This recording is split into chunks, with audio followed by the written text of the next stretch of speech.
Imitation of Christ. Written by Thomas Kempis. Translated by William Benham. Book 1. Admonitions Profitable for the Spiritual Life. Chapter 1. Of the Imitation of Christ, and of Contempt of the world and all its vanities.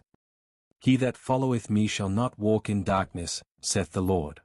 These are the words of Christ, and they teach us how far we must imitate his life and character, if we seek true illumination, and deliverance from all blindness of heart.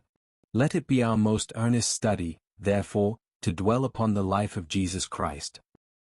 2. His teaching surpasseth all teaching of holy men, and such as have his Spirit find therein the hidden manna.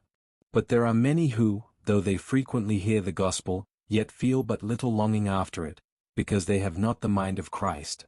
He, therefore, that will fully and with true wisdom understand the words of Christ, let him strive to conform his whole life to that mind of Christ.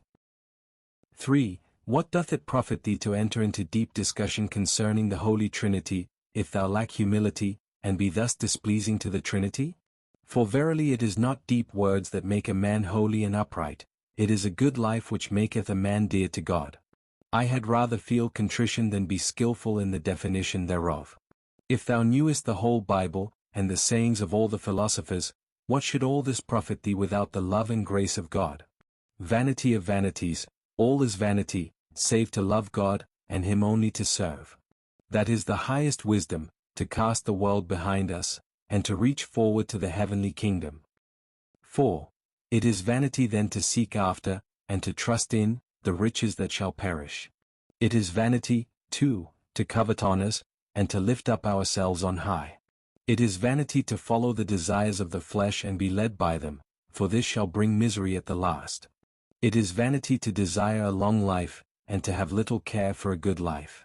It is vanity to take thought only for the life which now is, and not to look forward to the things which shall be hereafter. It is vanity to love that which quickly passeth away, and not to hasten where eternal joy abideth. 5. Be ofttimes mindful of the saying, the eye is not satisfied with seeing, nor the ear with hearing. Strive, therefore, to turn away thy heart from the love of the things that are seen, and to set it upon the things that are not seen. For they who follow after their own fleshly lusts, defile the conscience, and destroy the grace of God.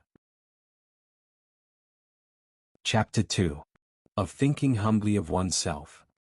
There is naturally in every man a desire to know, but what profiteth knowledge without the fear of God?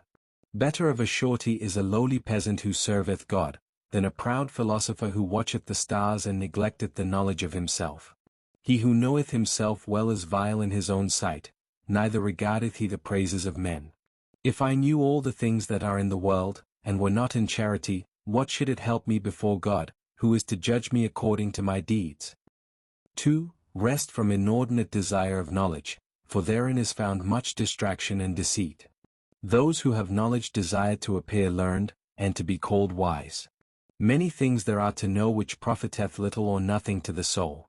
And foolish out of measure is he who attendeth upon other things rather than those which serve to his soul's health. Many words satisfy not the soul, but a good life refresheth the mind, and a pure conscience giveth great confidence towards God. 3. The greater and more complete thy knowledge, the more severely shalt thou be judged, unless thou hast lived holily. Therefore be not lifted up by any skill or knowledge that thou hast, but rather fear concerning the knowledge which is given to thee. If it seemeth to thee that thou knowest many things, and understandest them well, know also that there are many more things which thou knowest not. Be not high-minded, but rather confess thine ignorance. Why desirest thou to lift thyself above another, when there are found many more learned and more skilled in the Scripture than thou? If thou wilt know and learn anything with profit, love to be thyself unknown and to be counted for nothing. 4. That is the highest and most profitable lesson, when a man truly knoweth and judgeth lowly of himself. To account nothing of oneself, and to think always kindly and highly of others, this is great and perfect wisdom. Even shouldest thou see thy neighbor sin openly or grievously, yet thou oughtest not to reckon thyself better than he, for thou knowest not how long thou shalt keep thine integrity. All of us are weak and frail, hold thou no man more frail than thyself. Chapter 3. of the knowledge of truth. Happy is the man whom truth by itself doth teach, not by figures and transient words, but as it is in itself. Our own judgment and feelings often deceive us, and we discern but little of the truth.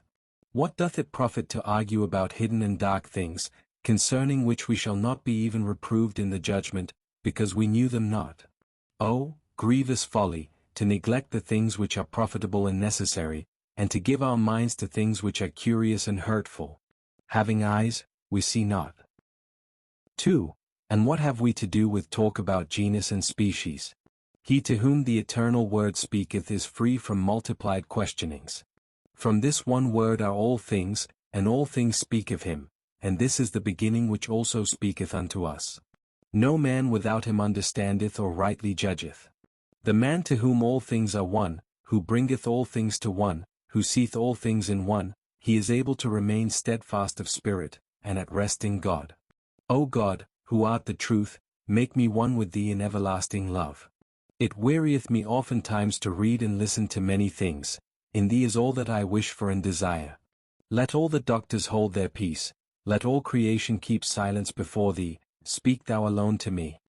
3. The more a man hath unity and simplicity in himself, the more things and the deeper things he understandeth, and that without labor, because he receiveth the light of understanding from above.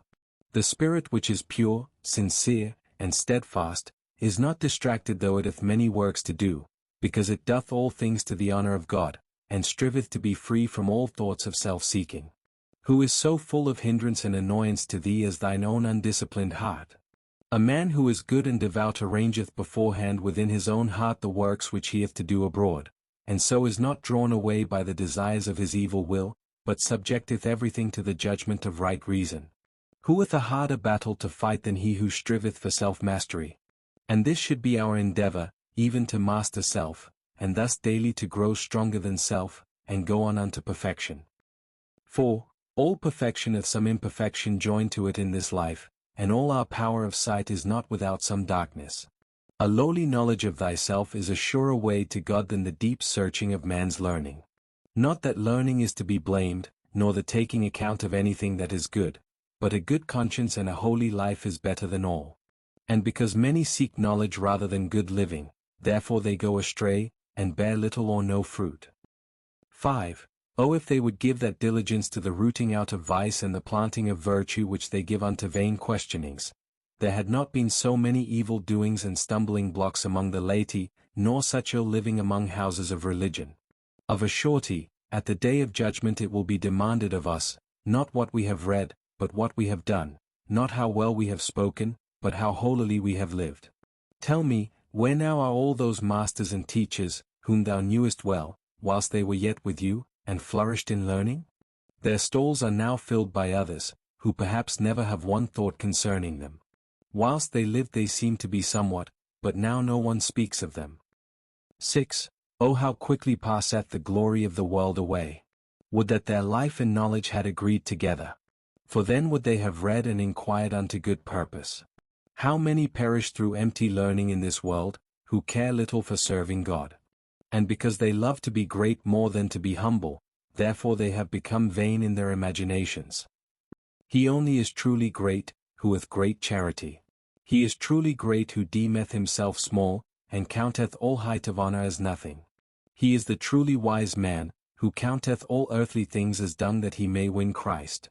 And he is the truly learned man, who doeth the will of God, and forsaketh his own will.